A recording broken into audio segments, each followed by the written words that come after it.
Assalamualaikum warahmatullahi wabarakatuh. Perkenalkan, nama saya Kesha Alifah dari NIM 24101326111019 dari Prodi S1 Administrasi Rumah Sakit tingkat 1. Pemikiran dan keteladanan Bapak Muhammad Nasir. Bapak Muhammad Nasir pada tahun 1908 sampai 1993 adalah seorang ulama, intelektual, politisi, dan pejuang kemerdekaan. Di Indonesia, ia dikenal sebagai pendiri dan pemimpin Partai Masyumi serta Perdana Menteri Indonesia pada tahun 1950 sampai 1951. Pemikirannya banyak berfokus pada hubungan Islam dan negara, pendidikan serta persatuan bangsa. Selain itu, ia juga dikenal sebagai sosok yang sederhana, jujur, dan berkomitmen tinggi terhadap nilai-nilai Islam. Pemikiran Bapak Muhammad Nasir. Yang pertama, Islam dan negara. Muhammad Nasir memiliki pandangan bahwa Islam dan negara tidak bisa dipisahkan, tetapi bukan berarti Indonesia harus menjadi negara Islam. Bagi Bapak Muhammad Nasir, Islam adalah pedoman moral dan etika bagi pemerintahan. Konsep ini ditegaskan dalam Mosi Integral Nasir pada tahun 1950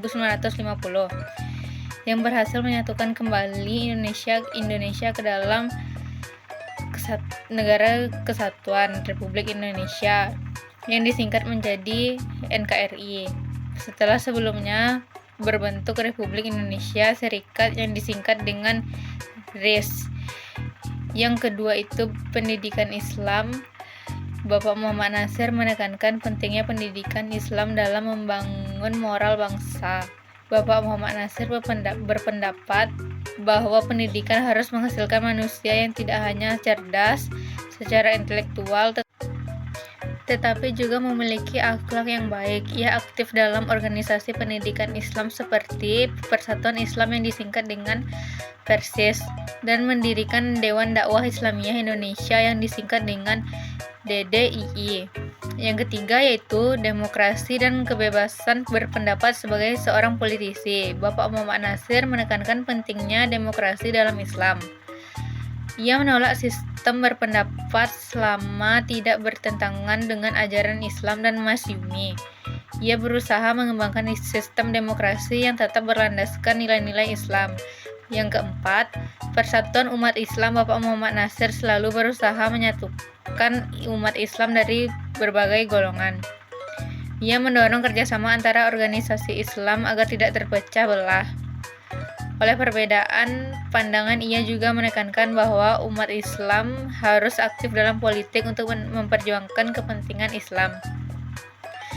Secara konstitusional, yang kelima, dakwah dan kebudayaan. Bapak Muhammad Nasir memahami bahwa dakwah harus dilakukan dengan pendekatan dan intelektual. Bapak Muhammad Nasir banyak menulis buku dan artikel tentang Islam, serta mendirikan berbagai lembaga dakwah untuk menyebarkan nilai-nilai Islam dengan cara yang damai dan bijaksana. Selanjutnya itu keteladanan Bapak Muhammad Nasir. Yang pertama, kesederhanaan dan kejujuran.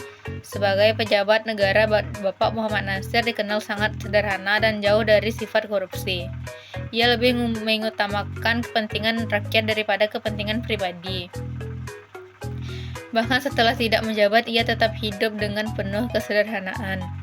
Yang kedua, keberanian dalam memegang prinsip. Bapak Muhammad Nasir adalah sosok yang teguh dalam mempertahankan prinsipnya.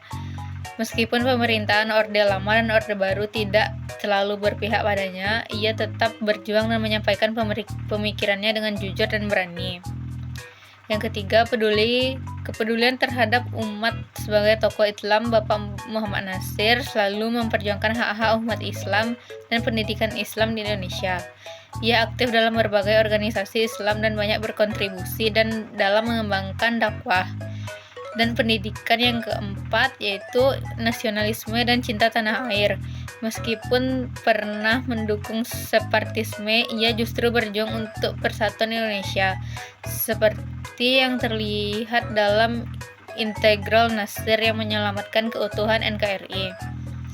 Kesimpulannya adalah Bapak Muhammad Natsir adalah tokoh yang tidak hanya berpengaruh dalam dunia politik, tetapi juga bidang pendidikan dan dakwah.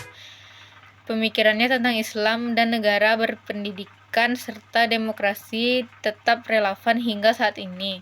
Keteladanan dan kesederhanaannya, keberanian dan kepedulian terhadap umat menjadi inspirasi bagi generasi muda untuk terus berjuang demi kebaikan bangsa dan negara. Sekian, assalamualaikum warahmatullahi wabarakatuh.